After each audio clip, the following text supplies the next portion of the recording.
Hey Josh, it's Barry. Hey, I need your intro for the video for tomorrow. Yeah, today's Tuesday. No, it's not Tuesday, Josh. Today's Friday. You want me to do it? I don't do videos. Okay, I'll figure something out. Well, this is gonna be tragic. Hey everybody. Hello, friends. Hi, my name is Josh Dorsheimer. I just haven't been feeling so hot. Oh my goodness, I have so many things that I should be doing right now. I invited an old friend to join me tonight instead of my Golden Girls mug, and that's Yorick. This is my friend, Yorick. He's lovely. I should put a mask on? Oh no! Oh no! What is that? What is it? Oh, it's a snake. It's a snake.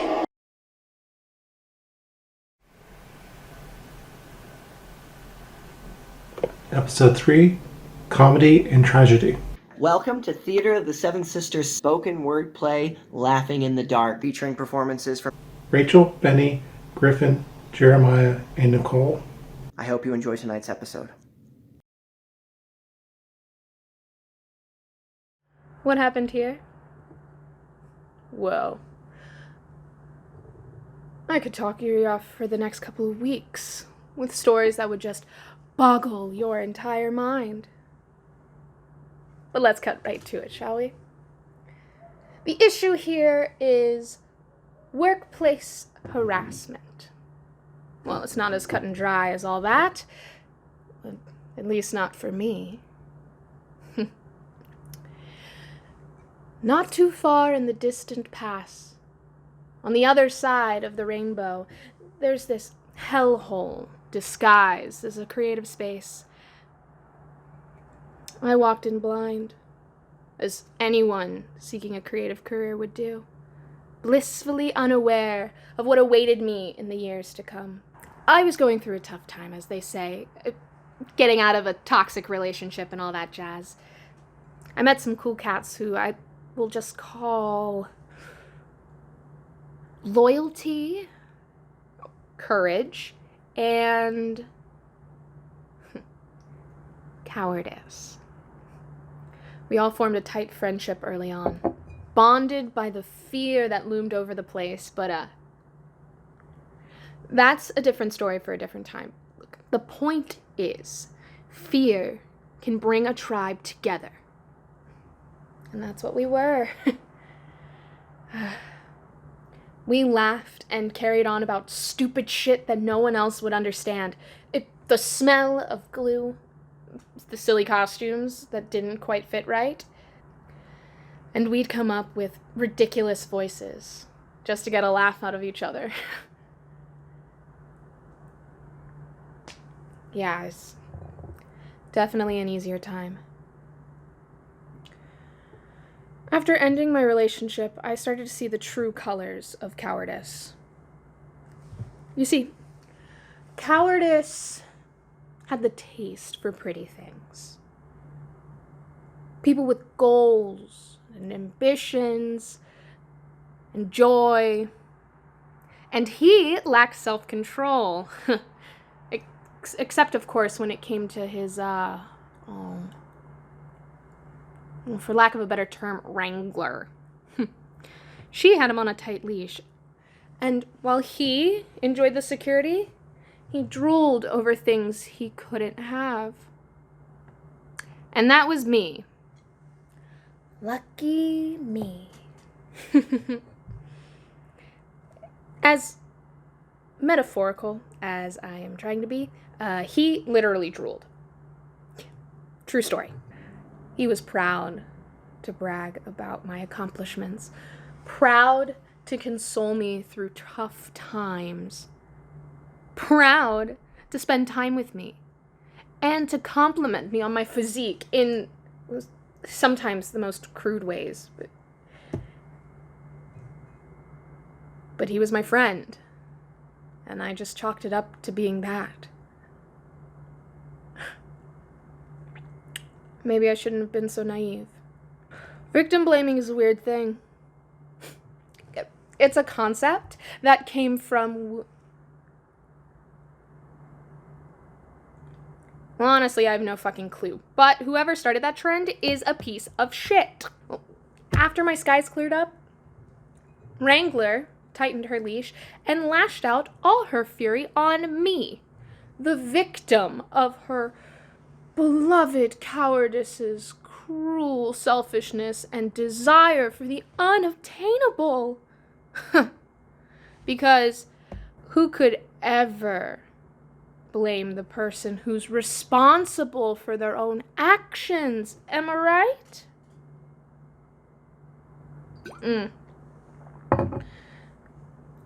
She would stare at me with disgust for lengths that, quite frankly, were way too long. She lit internet fires, taunting and harassing me. She even tried to put together a small army to smite me down, and my reputation along with it. Side note, I lost a few friends in this whole mess. Brainwashing is a powerful thing. 0 out of 10 would not recommend. You see, the next week, Wrangler attended every show. Called off work just to keep an eye on me and her dude. Clearly, I wasn't up to anything. I wasn't even interested in the guy before, let alone now. But yet she came. She'd talk to my coworkers and try and spin stories that were not true, painting me to be this boyfriend stealer or seductress. I think my favorite nickname was the Devil. What a title to live up to. Honestly, just give me a moment to dust off my horns and pitchfork here real quick. The two of them would monitor my weight, my makeup, the way I walked, and the list goes on and on. They spewed hatred and disgust towards my family and friends. They were allowed to freely roam my workplace after I had left for the day, stealing my makeup and checking the sizes of my costumes, and defacing my character props. She was even allowed backstage during performances, on occasion after downing an entire carafe of wine. Side note, jealous partners have no place in theater. Sometime in the chaos, I decided to confront my old friend Cowardice. He told me he only liked the attention because I was attractive. End of story. And then not too long after that, and we're talking minutes here, he broke down into tears and told me how he really felt. It wasn't just because of my appearance. We'll leave that at that. A few days later, Loyalty asked him why he decided to take a shit on our tribe. He responded, saying that his lady had gotten down on her knees and begged him to stay. And he decided then that he could never leave her side. Have you heard of anything so romantic? Fast forward to the 4th of July. I was just getting ready when I heard some noises outside by the garage. My car had been egged. At the time, I had no idea who or what it was about. I just remember thinking it could have been worse. Later on, as people started understanding her real obsession with me, someone came forward to tell me it was her, that she was saving these eggs for me, and that Cowardice looked at my address in the company database. Happy fucking 4th of July, am I right? Gotta love a good old-fashioned stalker experience. I thought people typically spent the holiday watching fireworks, listening to a patriotic orchestra, or getting tipsy. Oh, or is that just what devilish folk like myself do? So this is where this part of my story wraps up. And that's just the tip of the iceberg, folks. I wish I could tell you that it got better, but it never really did. Paperwork was filed, but nothing ever came of it. Rules were put in place, but no one abided by them. Meetings were held, but I was always to blame for being too friendly and attractive for him to contain himself. A handful of kiddos even said to me, "Hey, who could have blamed her? And who could have blamed him?" Easy questions to answer. Stupid questions to ask. But the truth of it is, victims of workplace harassment deserve better.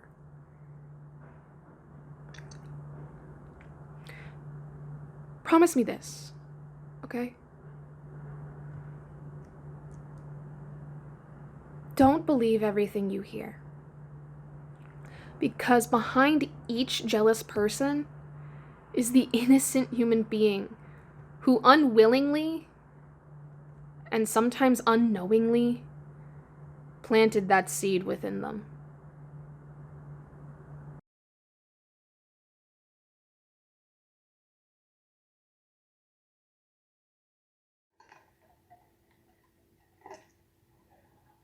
Oh, good evening. Welcome to Theater of the Seventh Sisters' third episode of spoken word play, Laughing in the Dark. As you can see, I'm sitting here with my pal Yorick, and we're watching a timeless classic whose end both at the first and now was and is to hold as 'twere the mirror up to nature, to show virtue her own feature, scorn her own image, and the very age and body of the time his form and pressure. No, we're not watching Hamlet. We're actually watching Friday the 13th, Part 3. It's one of my favorites. And you know what? I think the mirror does hold up to nature in this film. There's a lot of things in it that I'm scared of, and yet there are also a lot of things that I laugh at. So it's a very good and cathartic movie for me. And I think that's the case for a lot of people. Whether it be film or television or theater, you can immerse yourself in something horrible and enjoy yourself for a little while. Sometimes you use theater or film or television to write or perform about your current circumstances and deal with those feelings, and that is also a very cathartic experience. Sometimes our theatrical spaces are places of both comedy and tragedy, and we realize that both of them sometimes simultaneously exist and grapple onto that comedy to help us. I think all of the pieces this evening encompass why it is that we love both the comedy and the tragedy of theater, and why we keep going back for more. I hope you enjoy these pieces by Griffin Yena, Rachel Faust as performed by Benny Benamani, and Jeremiah Miller, and please enjoy the third episode of Laughing in the Dark. I know Yorick and I will, as soon as we're done with Fred.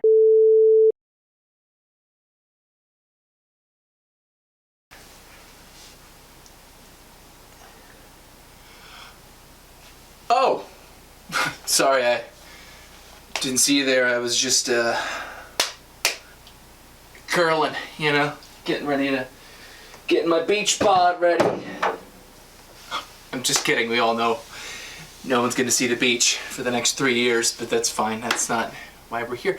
We're here for some fun, for some levity.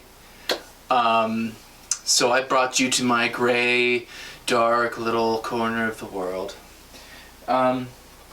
So I hear the theme of this is laughing in the dark. I have a few poems here written down that when I was performing at Binns Park about 3 summers ago now with the People's Shakespeare Project. I was much poorer than I am now. Not that I have much money to speak for now, but and I would get parking tickets, and I would be in the big old city of Lancaster for the first time with not too much to do. So I wrote a bunch of poetry to help me get through what was a bit of a dark time for me, other than, you know, performing with people that I love and care about. Outside, when we were allowed to do such things, you know, perform for an audience live outside. Hopefully that will happen again. But anyway, so here's some poetry that is a bit sarcastic. I thought it was funny at the time. You can laugh at the poetry. You might laugh at me for thinking any of this was worthy of even writing down or having thought. That's up to you. But this is my bit. I don't really have a place to start, so I'll just jump right here. Right place, right time, wrong ideas. Ooh. I'm surrounded by homeless, and yet somehow I feel at home. All of the homeless sleep outside of the bank. The tellers hurry home, avoiding eye contact. Don't say you love me if you ain't finna smash. What's wrong with you, cuz?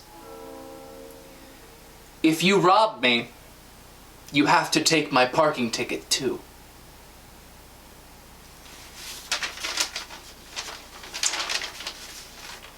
I want to sit in the park and write poetry. However, due to where my car sits, in park, it would be towed, taken from me. So now I write poetry in my car, in park. This one's nice. I invited people to come out to see our show on the street, and some very busy-looking businessmen, this was his response to me. My company has me transferred every 3 days or so. I love that line. He said it very sarcastically. He really did not want to see our show. 24-hour allergy relief that only lasts half a day. Excuse the watery eyes, but that's why I'm sniffling. Don't flatter yourself. A day in the city with no cash. A day in the city not meant to last. Too long, too long. I fell asleep in the park by a fountain, longing for time past sleeping on a mountain. Don't long, don't long. $20 for a phone charger from Verizon. More broke days in the city on the horizon. Too soon, too soon. Did a hard day's work for free? It's all right. Karma's looking out for me. She's not. She's not. Let's see what else I have here. Homeless people shouldn't litter. Does that statement make me a fascist? Well, there shouldn't be homeless people, period. If homeless people made a larger effort to improve the community, they may have a better standing in society. Would the homeless even consider working for a society that has cast them out? Perhaps if we work to mend the damaged bonds, they would be more willing. If I'm broke, I'm high. I went by this title. I wrote this down. I thought it was very funny. I went by this title for like the first year and a half I was out acting and doing all my art crap. Professional Bohemian. And then this was performing in a park, drowning in rain. Fiery passion keeps the cold at bay. A life bohemian is oft worth the pay. There is none. You needn't patronize me with faint interest. If your attention be worth more than my time, I would not waste it since you so blatantly detest. I am not worth the verse to you, waste not your rhyme. My foot is asleep. And then I will leave with this encouraging bit here for all of the artists around. If having little money is to suffer, then I do not mind suffering for what I love. My art is my passion is my drive fuels my will keeps me alive. And that seems to be all that I have written down on these pages of sarcastic poetry from a notebook that I lost long ago, but tore these pages from. Yes. Well, thank you for joining me here in this dark little gray corner. I hope yours is a bit brighter. I hope this helped you brighten your corner if it's not. And if not, I'm sorry. And I hope the times get better. And when they do, I will see you in the theater. But until then, stay safe, stay home, and wash your hands.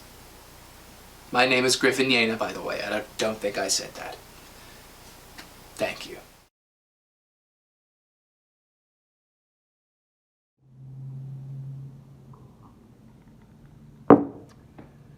When I was 8 years old, my parents got divorced, and my mother moved me to Lancaster City, where I became a latchkey kid.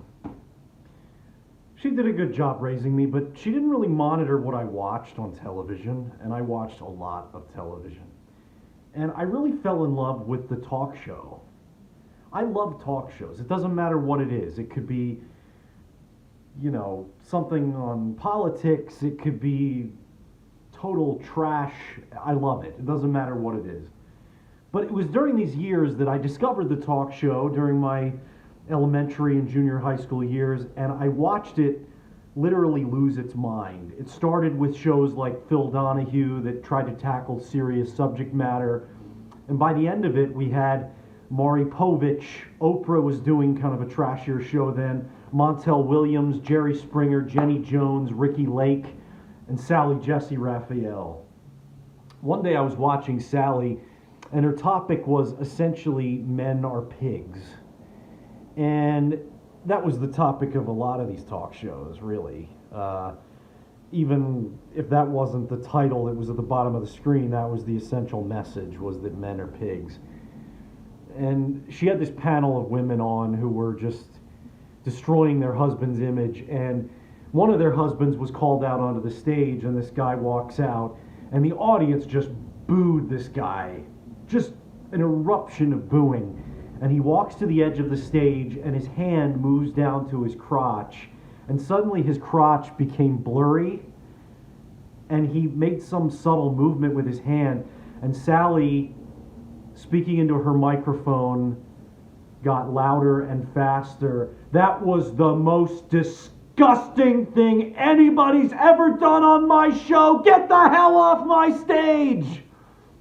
There was an eruption of cheering then from her crowd of mostly female audience members, and within a minute, she invited this guy back onto the stage. And I remember even as a kid, I'm thinking, of course she did, who's going to leave that level of entertainment backstage?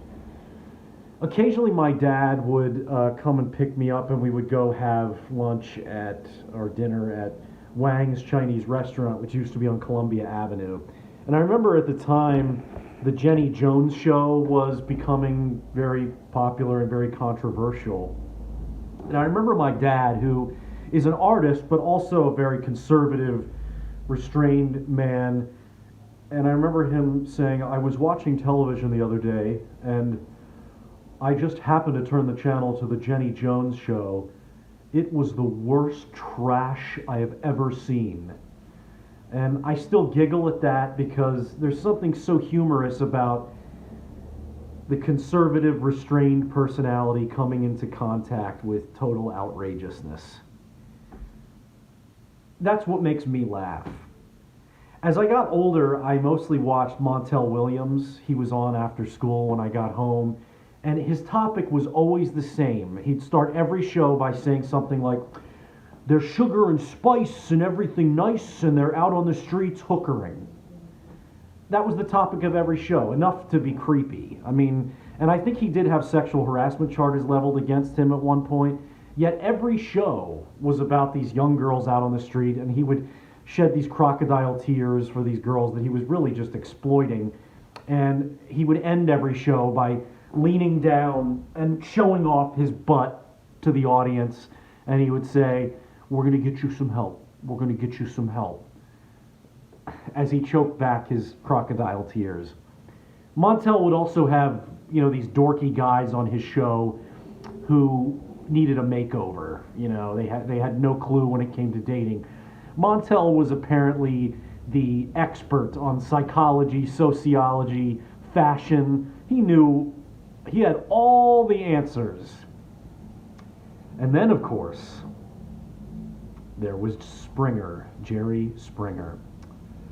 Springer was becoming popular as I entered high school. I was never an alpha male, though I did play some sports and I was good at it. I just didn't enjoy watching sports. I think that's something that you get more interested in when you have the experience of sitting down with your father and watching sports, which I was raised by my mother. And I think Jerry Springer in some way fulfilled that masculine desire to see violence and to hoot and holler over it. I bonded with other young men at school over Jerry Springer. We would say, "Jerry's the man," and "Jerry Springer Show's the best show ever." Jerry dominated the talk show genre as I graduated from high school and went off to college in New York. By that time, his show had become so outrageous that the ongoing debate was whether or not his guests were real. Jerry would introduce a guest and ask them why they were there, and their reply would be, "I'm here to kick some ass, Jerry." Then Jerry would introduce the person's enemy as if this was still a serious talk show and we were going to get his enemy's side of the story. But before Jerry was even finished introducing the second guest, he'd run up the stairs to the back of the theater to get away from the fighting, because he knew damn well that's what was about to happen. As one of my college roommates remarked, what was so funny about the Jerry Springer Show was how little Jerry Springer had to do with it. He was an ex-mayor and a lawyer whose interests were in American politics. His favorite show was probably the McLaughlin Group. Yet here he was, this figurehead of the trashiest show imaginable. The extent of his involvement with the show was to introduce the guests and then move away to safety and then watch the chaos ensue with absolutely no expression on his face.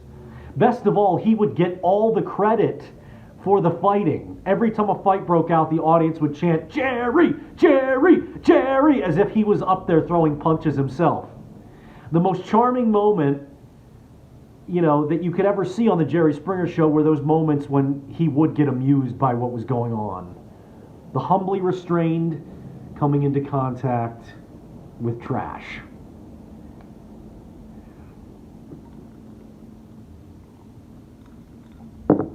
I moved to New York City in September of 2000, not only to go to college, but to pursue an acting career. My first job was this off-Broadway play called True Love by Charles L. Mee, who was a very seriously taken writer at the time, I guess still is.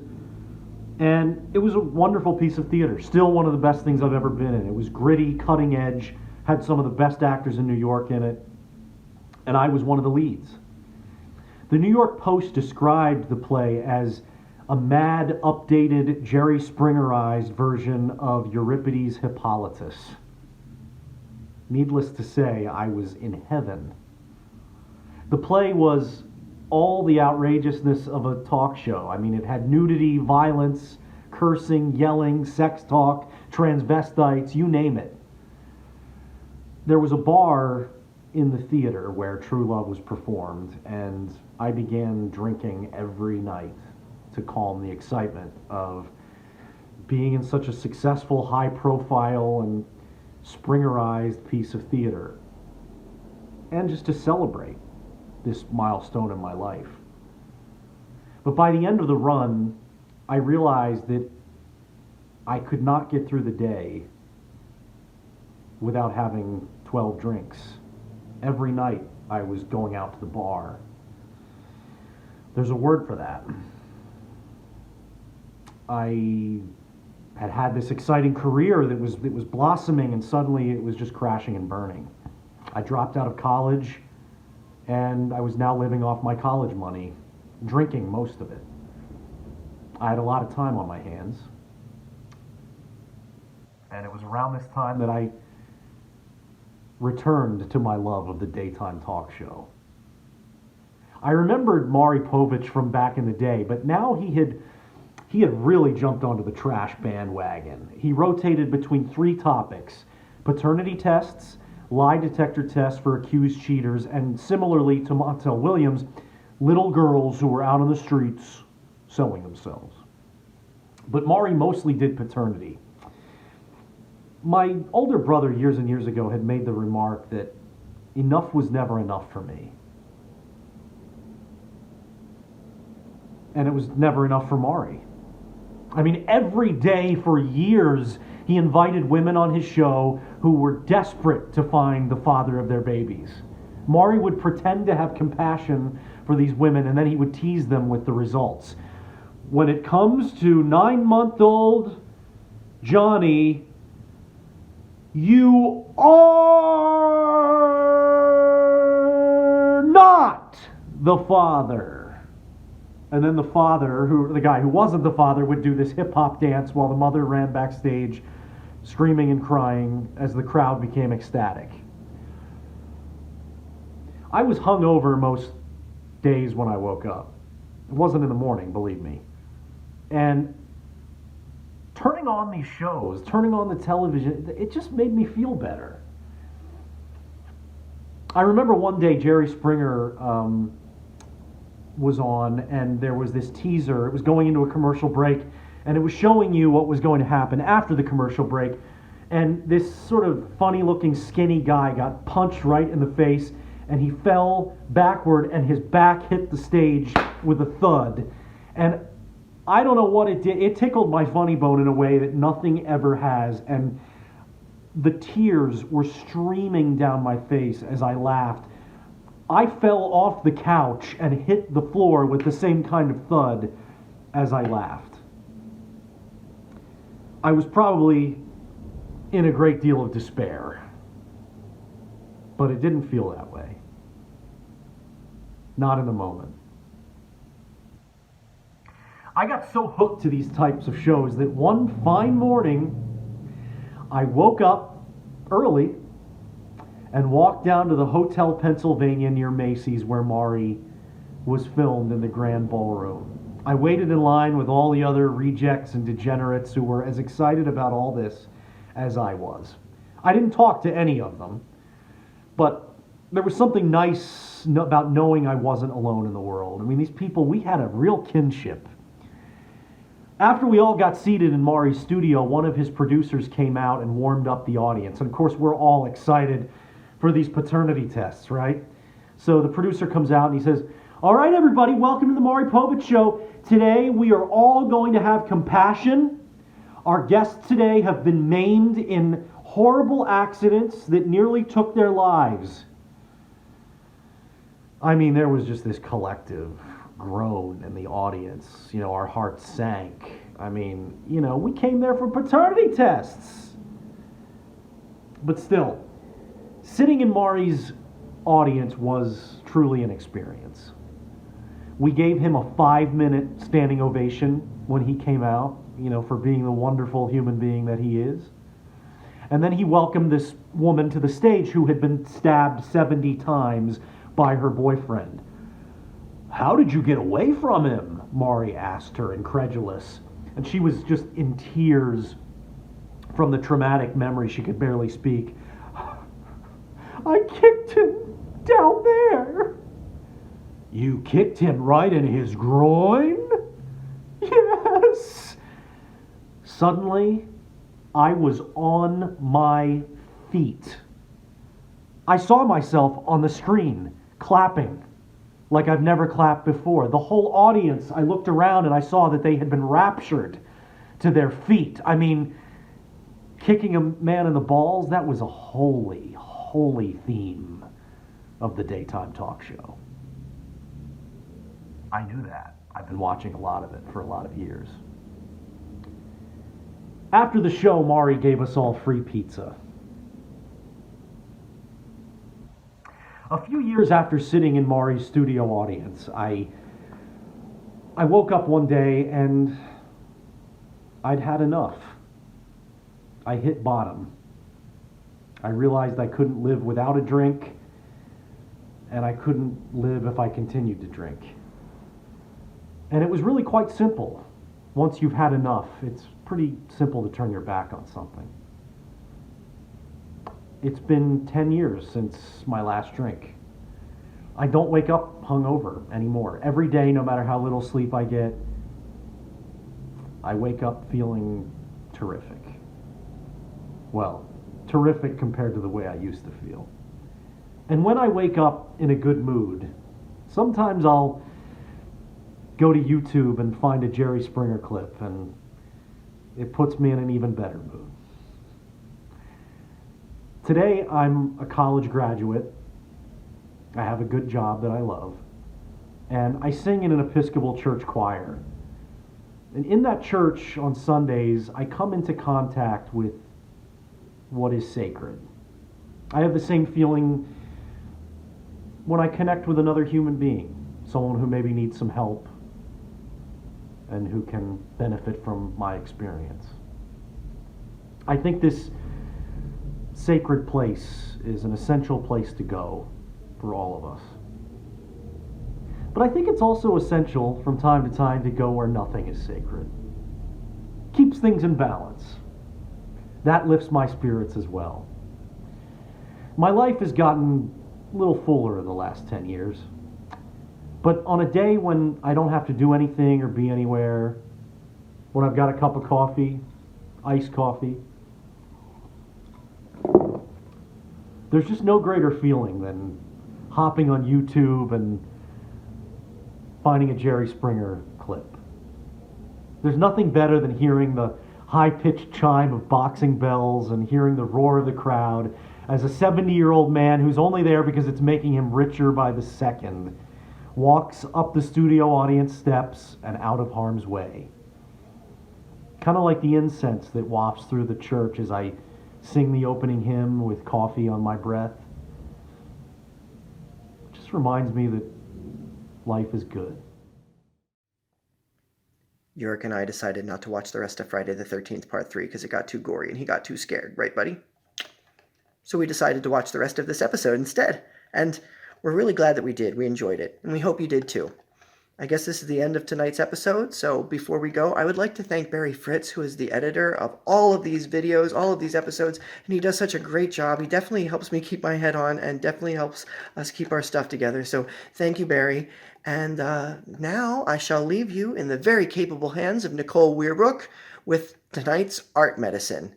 And Yorick and I are definitely going to go on YouTube and binge watch Dr. Phil now. Don't judge.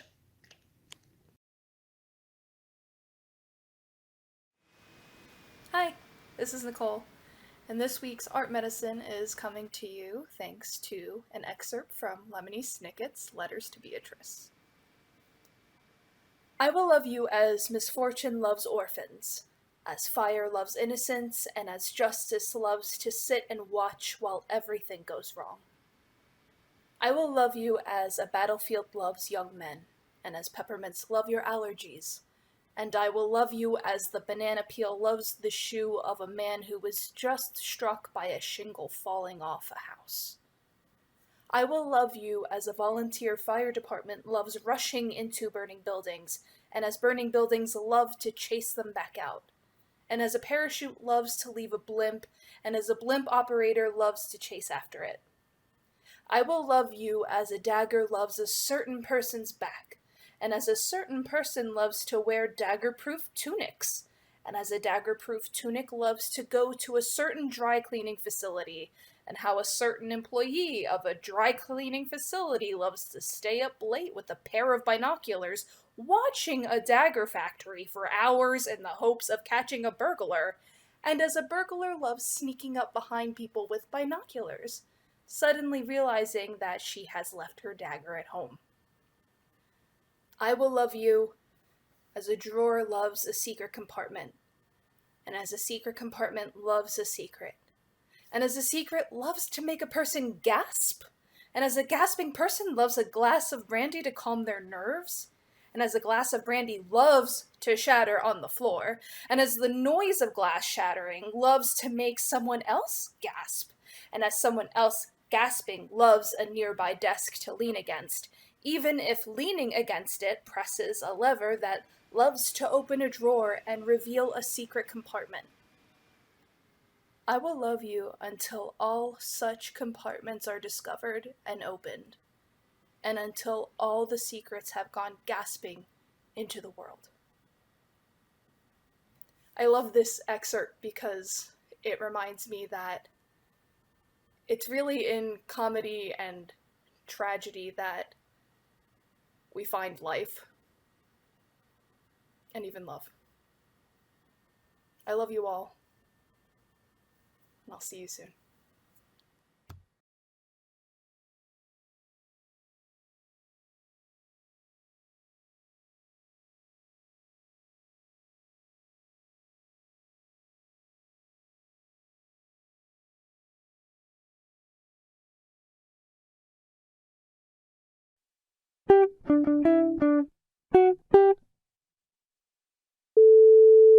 Out here with the books, with the books. Hey everybody, if things weren't exciting enough, even though the world is on pause, your brains are not.